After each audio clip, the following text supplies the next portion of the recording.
everyone, and welcome to We Watch Bad Films, the podcast where we watch bad films we don't have, so you don't have to, and also where we record bad intros really poorly, so you don't have to.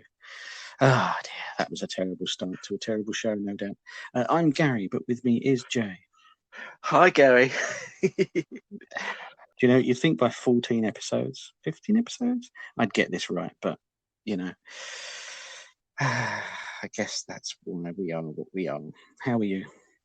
I'm fine, thanks. I mean, it's a very difficult job you have to do the intro, and maybe I'll pick up the slack at some point. Who knows? But yeah, maybe I should just hand it all in. It's clearly all over. It's 2020. It's fine. If that's the worst thing that happens in 2020, we'll be okay. Luckily, nothing worse will happen in 2020. Yeah, so you're on record now with that. Mm-hmm. Yep, nothing can go wrong now. Although, having said that, speaking of things that go not very well in 2020, we come to you this week shortly after the death of one of the nation's favourite actors, Sean Connery, 90 years old at his death, so not bad at all. I was just going to say, one of this country's most favourite actors, but he, I mean, is an icon, one of the few remaining icons, I would say, around the world. Yeah, instantly recognisable.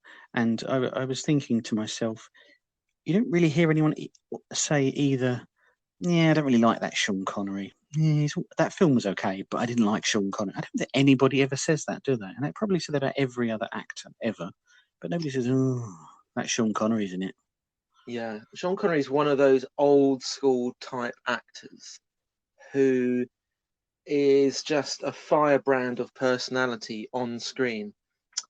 I mean, you could definitely argue that he wasn't a very good actor in the chameleon sense when you compare him to someone like Gary Oldman, who is the go-to male chameleon type actor. But he's of that old school where you could just be a presence on the screen, and that was enough. And he certainly was a presence. Yeah, he's of a vein of Michael Caine or Steve McQueen, where you're getting 100% that person. But, you know, let's be clear, and I'm sure I speak for you when you're not saying that's a negative. You know, they're just not that kind of actor.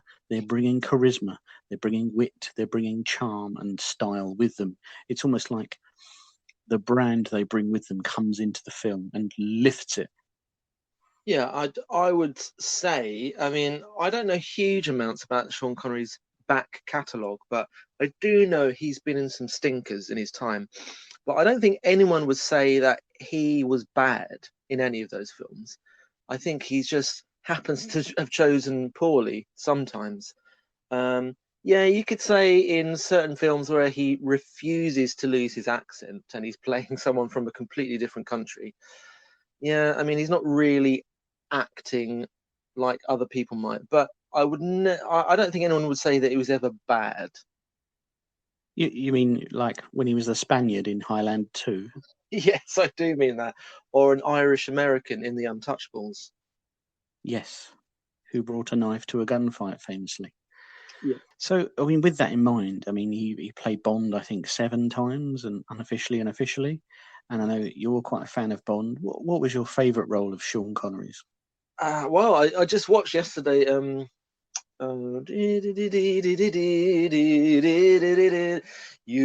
only live twice. You watched Millennium by Robbie Williams? Oh yeah, I forgot about that. Forget that. Oh, that's a cracking tune. I love that tune. Used, and I'm going to cut right across you here, used to such great effect in an episode of Mad Men I know you haven't seen, but it's iconic. Wow. Anyway, back to the film. I was going to say John Barry, and in that film, John Barry is on form. But actually, a very good Bond film, and he's really good in it. But I think the first two for me, which are actually they're not like the rest of the Bond films. I think they started out as attempting to be a serious spy action suspense franchise, and he plays it totally seriously. I suppose he does in all of his films, and really if you think about the witty quips that Bond says, he does all of those, but they're not played for laughs. It is Roger Moore who does that. But his presence in the first two films, he just looks so cool. It's early 60s aesthetic. He's got a sort of a rugged charm to him. Yeah, I mean, so much charisma. He's I think the story goes that Ian Fleming was absolutely dumbfounded and horrified when he found out that Sean Connery, an unknown Scotsman, was going to play his louche, English, upper class, suave, sophisticated spy. And I suppose you can understand that because, well, Sean Connery is Scottish and he's working class, and he came from the military and was like a bodybuilder. That's really not the sort of thing that Ian Fleming was going for. But I think it was undeniable. Ian Fleming saw him in Dr. No and said, "No, he's brilliant." So there we go. Clearly left his mark. So that's Dr. No and From Russia with Love, yes? Yes. Excellent. Very good. I'm going to go the other end of his career. And, you know, if you're really into films, you should say things like Outland or Dr. No or his best ever films. But do you know what? I most adored his performance in Indiana Jones and the Last Crusade, which is a very popcorn answer. Junior, which we call the dog Indiana, because he's given so much good stuff to work with. He just flits between this grandfatherly scholar and this cheeky little schoolboy. He does the comic stuff. He's shocked by all the action and the death around him. And he's just utterly adorable in the role.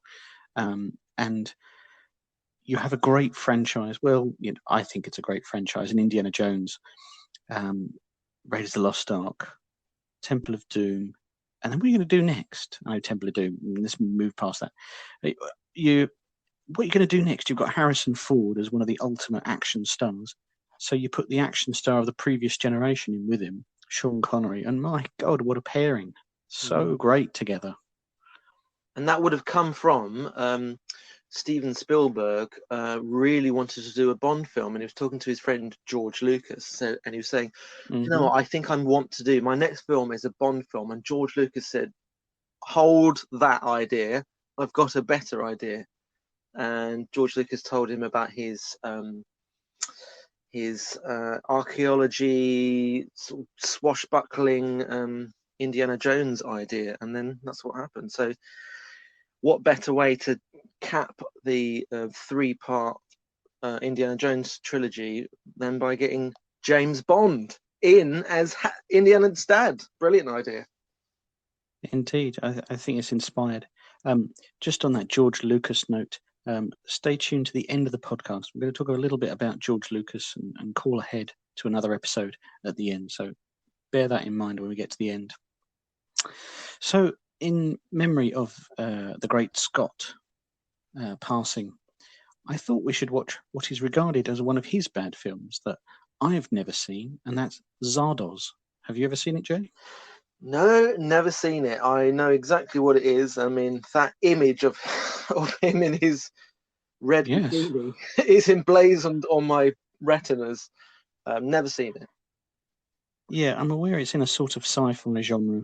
It's 1974 and directed by John Boorman, which floored me when I read that. When you consider the CV that John Boorman's got. Oh, yeah, but I mean, could go either way with John Boorman, because he also did The Exorcist 2, The Heretic, which we watched together and couldn't stop laughing. Yeah, we eviscerated that. Yeah, that's really bad. Oof. Yeah, I think like one of these directors who makes lauded films and then all of a sudden an absolute stinker, and we can't work out why. No, exactly. As discussed on a previous episode. So I tell you what, why don't you guys go away and listen to a trailer for Zardoz? Me and Jay will watch the film and tell you what we thought. See you on the other side. Bye.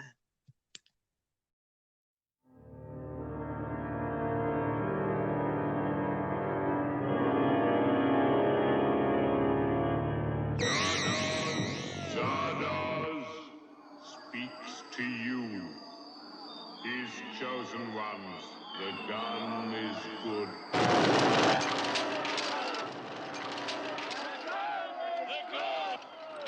Go forth and kill.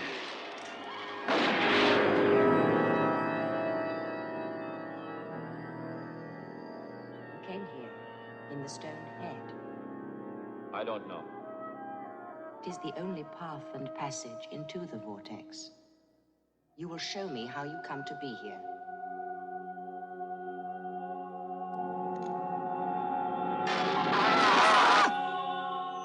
Tell me everything. My name is Zed. For Zardoz, I am an exterminator.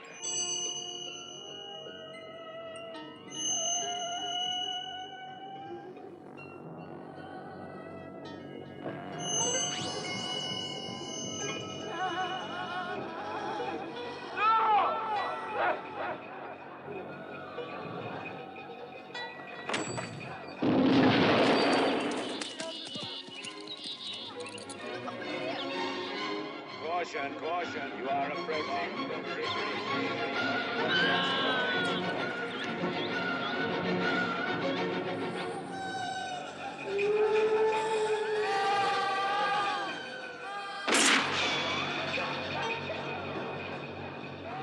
Look into the ring. Took a woman in his name. Zardoz.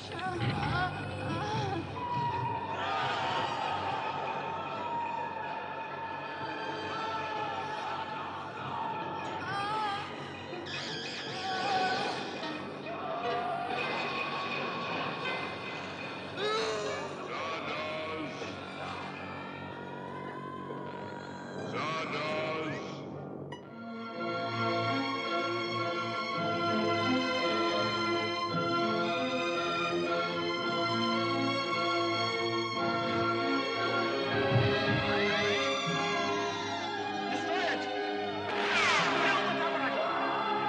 Tabernacle is indestructible and everlasting.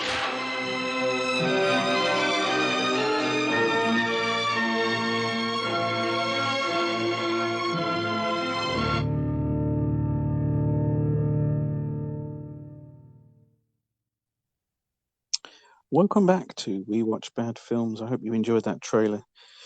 Now, before we get into it, a little peek behind the curtain of how we record this show.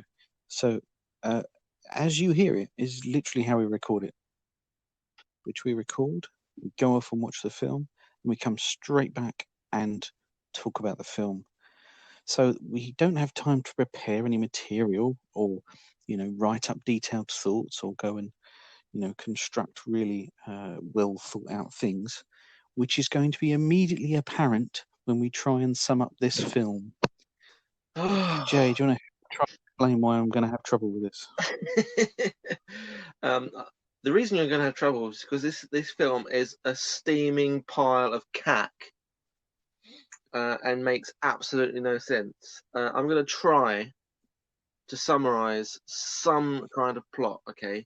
Oh, are you? Oh, that's good. That gets me off the hook. Go for it. Okay, Sean Connery, who's wearing a bikini and thigh-length riding boots with a huge moustache and a massive ponytail that's plaited.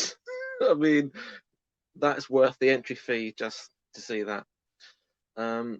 He's like some sort of in a barbarian tribe, and they ride around on horses and they shoot people, and that's what they do on this planet but maybe it's Earth in the future. Anyway, it's set in the future. Who cares?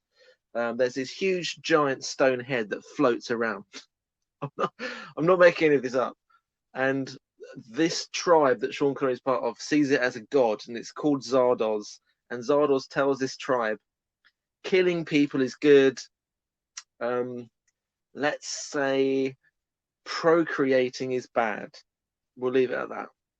They make it slightly more graphic. And I think the floating head called Zardoz is voiced by Patrick Stewart, but we'll have to look that up. For some reason, Sean Connery climbs inside this floating head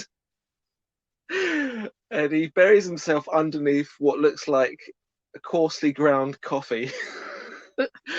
And he arrives, the head flies off, and he arrives in what looks like the Scottish Highlands. I believe it's Ireland. And he gets out of the head, and he walks into these grounds of this stately home. But no, it's not a stately home, really. It's some sort of alien land, or some weird different tribe live there. In the stately home, there's these giant, huge inflatable things which look like condoms. We won't talk about that. And this tribe that Sean Connery's met are kind of like they don't die, so they're immortal. They know everything about art and culture, and they see Sean Connery as like this animal, and they instead of killing him, they want to study him. Don't really know why. I think basically one of these other tribe who don't die is pretended to be a god. Stay with me, everyone. Oh god, this is difficult. He's pretended to be a god, and one of this tribe was actually in the head and pretended to be the floating head called Zardoz. And he was trying to tell this other tribe that Sean Connery was part of to kill people, because he wanted Sean Connery's tribe to come to his tribe and kill them because they're bored of being immortal. Well, you would do, wouldn't you, really? I mean, who would want to be farting around a stately home and for all eternity? I don't know. So he sort of he reveals himself to be part of this higher clan, and he manipulated Sean Connery to come and destroy these immortals. And Sean Connery learns all there is to learn, and he ruins everything, and he destroys everything, and the immortals then are able to die, and they all want to die. And Sean Connery's original clan come on horses, and they shoot everyone, and everyone's like, "Yes, please kill me." And then Sean Connery is almost stabbed by Charlotte Rampling, and then she says, "Oh, actually, I really love you now."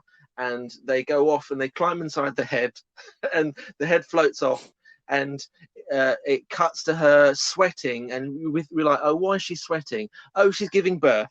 Okay, she gives birth, and the final couple of seconds of the shot of the film are Sean Connery and Charlotte Rampling wearing green pajamas, staring at the camera, with a child in between them who every 2 seconds grows and grows until he gets to a man, and he walks off, and Sean Connery and Charlotte Rampling stay staring at the camera, and they slowly turn into skeletons and disappear. Jay, that was very impressive. That you could rattle that off from that absolutely weird psychedelic trip. It blows my mind. That was, my hat is off my head. Thank you. I felt possessed by the spirit of Zardoz. Oh god. Well, indeed. I think we went to an altered state of consciousness watching this film. Like, yeah, there was something about that. It was very, very, very surreal, very attempted cerebral, but it came across quite camp. It gave me overtures of like Tommy, the Who rock opera. Oh yeah, kind of visual hedonism. Yeah, I agree with that, and sort of like, but kind of like very blunt and in your face kind of shots and soundtrack and editing, a bit like Tommy. Yeah, I agree. Yeah, lots of people dressed in cling film stuck to the walls. Oh, the nitty gritty of this film, some of the scenes and I mean, I don't really know how we're going to get all of the details of this film across because it's so dense. The dialogue just goes on and on and on, and it is absolute drivel. But more, it's not like drivel like some of the films we've watched where it's just like, well, this is rubbish because the person writing it hasn't got a clue. It's not that. it's the other end of the scale where John Boorman knows exactly what he's doing, but he's really, really pretentious and has completely lost sight of what the audience is into, and it's so self-indulgent. Yeah, I managed to find the Roger Ebert review from 1974, where he did basically say that after such success with Deliverance, for which John Boorman was nominated for the Oscar, he was allowed to say, "Yeah, sure, go ahead, do whatever you want to do. You've earned it." And boy, did he! Just did whatever he wanted to do.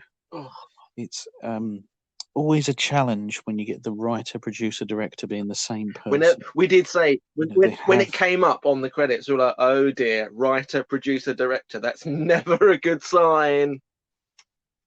Yeah, that's the sign of a singular vision, which is good in art, but for something commercial and consumable, challenging. Yeah, okay, but you know, there's, and this is all very subjective, obviously, but there's challenging and there's pretentious horseshit, and this was, I mean, it was Yeah. when we're laughing in between falling asleep.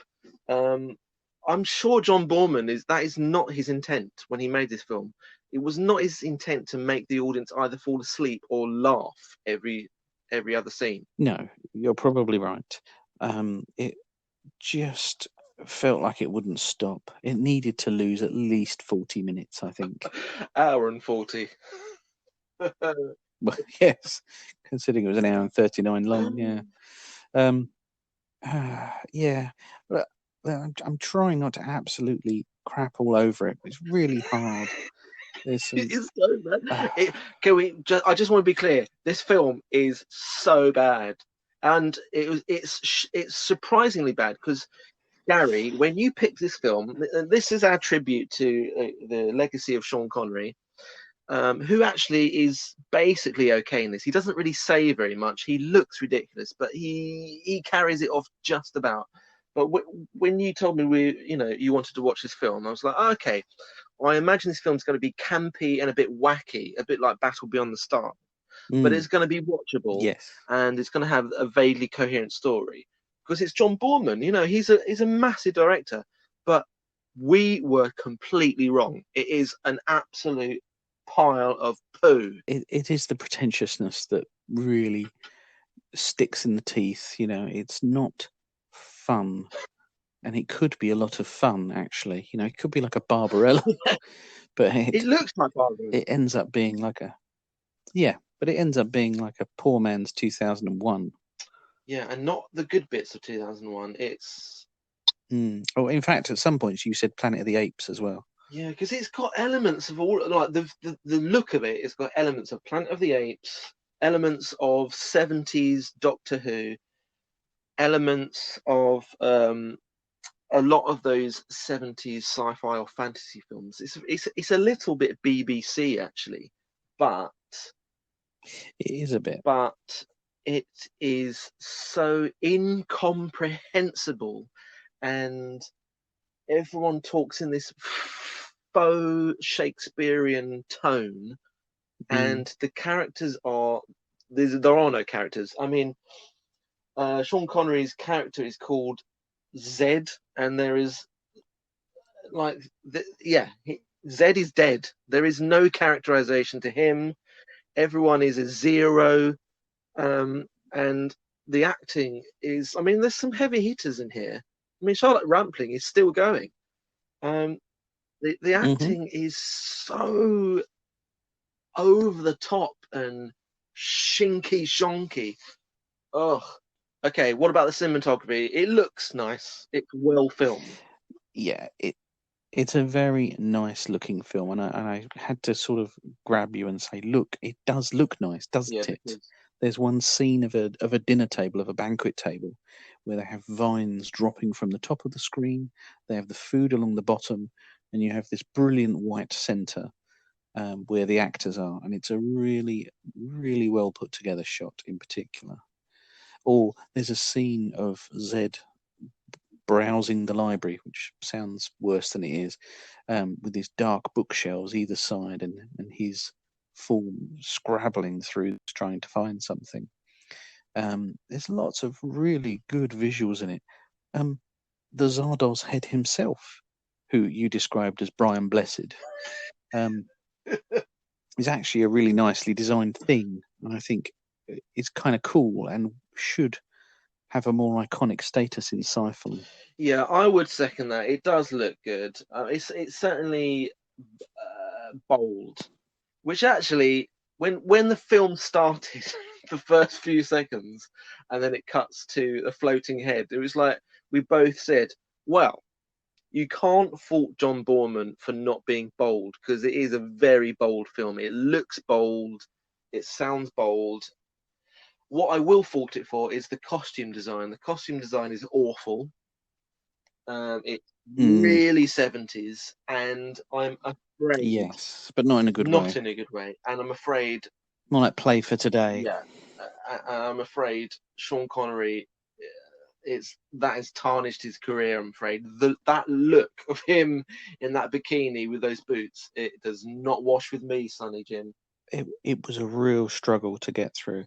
I mean, often you ask me about little quotes that I found, and I just couldn't bring myself to write anything down because so much of the dialogue was so leaden and, as you said before, sort of delivered in a Shakespearean style. That was a real turn-off. I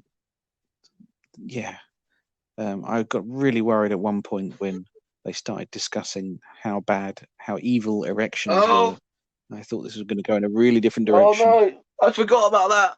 I think. Yeah, I didn't. I should have guessed when, right at the beginning, when the giant floating Brian Blessed head started talking with the voice of Patrick Stewart, and he said something along the lines of, "Guns are good, penis is bad." And I thought, The gun is good. The gun is good. The penis is evil. okay, we're not even 5 minutes in, and okay, that's quite strong, and it just gets worse and worse from then on. The cinematographer, I'm going to give him props. I'm going to name him. He's Jeffrey Unsworth. He did many, many famous films, certainly of the 70s and 60s. His final film was Superman 2, and he did the cinematography for 2001: A Space Odyssey. So no wonder it looks good. Well, there you go. It is often beautiful to look at. It's just boring to sit through. It's beautiful to look at if you ignore the costumes. I thought I'd pick out a couple of the Google reviews that I found, and we can chew over that. One from David Hall. Zardoz is so like life today, chaotic but organized, ruled by the elite but dependent on the poor. I see Trump as one of the founders, his wall keeping out liberty and religion, tax laws to benefit the few believers of his way, and a separate hell for the non-believers. Where is our Z to save us? Yeah, I mean, yes, I agree, but also it's all a load of shit. So,